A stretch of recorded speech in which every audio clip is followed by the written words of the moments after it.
देखिए, मेरे तो पिता हैं, स्वाभाविक है कि उनकी कमी हर दिन हर लम्हा महसूस होती है और ये उन दिनों में से है जब वो यादें और ज़्यादा दिमाग में आपके कौंधती हैं।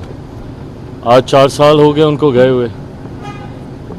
ये ऐसे लम्हे होते हैं जब आप उनको याद करें तो एहसास होता है कि आज से 4 साल पहले इस वक्त वो मेरे साथ थे। शाम को 6:05 पर उनका निधन हुआ था।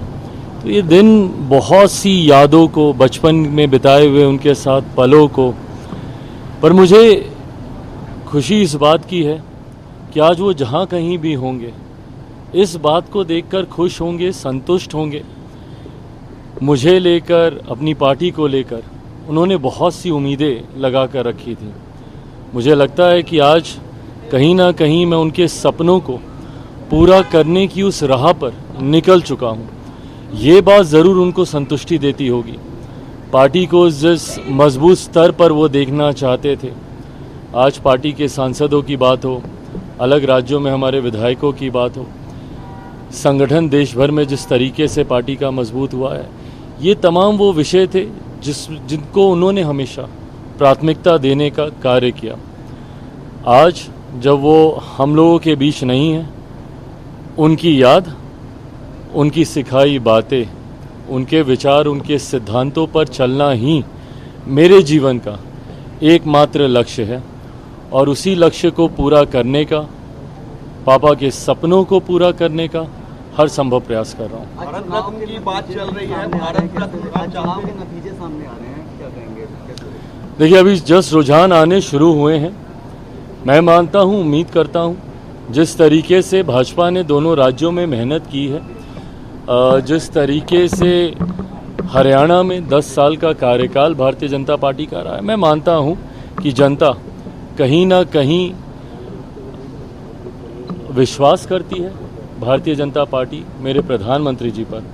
उम्मीद करता हूं कि शाम तक जब परिणाम पूरी तरीके से आएंगे वो उसी आधार पर होंगे जिसकी अपेक्षा हम लोग करते हैं। को नींद नहीं आ रही है, इस तरह की बात विपक्ष के लोग कह रहे हैं। काफी अहम बताया जा रहा है विधानसभा चुनाव। देखिए, केंद्रीय गृह मंत्री जी से मुलाकात हुई है, कई विषयों पर हम लोग की चर्चा हुई, हम लोग की मुलाकातें हुई। मौजूदा राजनीतिक परिस्थितियां, जिसमें स्वाभाविक है कि आगामी बिहार के विधानसभा के चुनाव हैं, बिहारी हूं, बिहार राज्य हमेशा से मेरे लिए प्राथमिकता रहा है, उसको लेकर भी चर्चा हुई। कई और राज्यों में, झारखंड में, अलग अलग राज्यों में जहाँ पे चुनाव होने हैं, उसको लेकर भी हम लोगों की सकारात्मक चर्चा हुई है। मैं मानता हूं कि आने वाले दिनों में उस सकारात्मक चर्चा के परिणाम भी हम लोग को देखने को मिलेंगे। को नींद नहीं आती, इस तरह के विपक्ष के लोग कह रहे हैं, मानसिक स्थिति उनकी ठीक नहीं है जब से वो बीजेपी के साथ गए हैं। क्या मिलेगा इस तरीके की व्यक्तिगत टिप्पणी करके? मैं पूछना चाहता हूं ना परिवार के लोगों, ये विपक्ष के लोगों से, भाई उनके भी परिवार में सदस्य हैं। संभवतः किसी न किसी को उम्र के किसी न किसी दौर पे कोई ना कोई परेशानी होती होगी। क्या इस तरीके से आप अपने परिवार के सदस्यों पे टीका टिप्पणी करेंगे? राज्य के मुख्यमंत्री हैं वो। मैंने हमेशा कहा है कि नीतियों पर घेरिए ना, घेरिए मेरी सरकार को, बिहार में हो, केंद्र में हो, नीतियों पर सवाल उठाइए, हम लोग की कार्यशैली पर सवाल उठाइए। पर इस तरीके से व्यक्तिगत आरोप प्रत्यारोप कर किसी के स्वास्थ्य को लेकर इस तरीके से भ्रम फैलाना, किसी की उम्र को लेकर, किसी के बर्ताव को लेकर, हाव भाव को लेकर, इन बातों से बिहार या बिहारियों का क्या फ़ायदा होने वाला है, क्या लाभ होने वाला है? ये दर्शाता है कि विपक्ष किस तरीके से मुद्दाहीन है।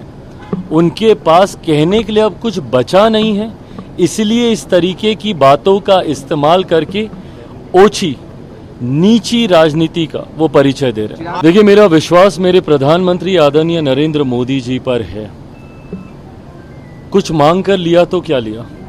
मैं मानता हूं कि मेरे प्रधानमंत्री जी का जो रिश्ता मेरे नेता, मेरे पिता आदरणीय रामविलास पासवान जी से रहा है, मुझे, मेरी पार्टी को, मेरे दल को, मेरे कार्यकर्ताओं को उनसे कुछ मांगने की ज़रूरत नहीं है।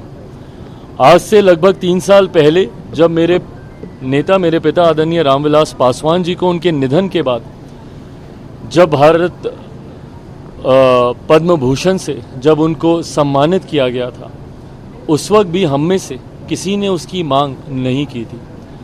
ये मेरे प्रधानमंत्री जी का प्यार और वो रिश्ता जो मेरे नेता का मेरे प्रधानमंत्री जी के साथ था, मेरे पिता का मेरे प्रधानमंत्री जी के साथ था, उसकी पुनः एक झलक देखने को मिली जब उन्होंने स्वतः उन्हें पद्म भूषण से सम्मानित करने का काम किया।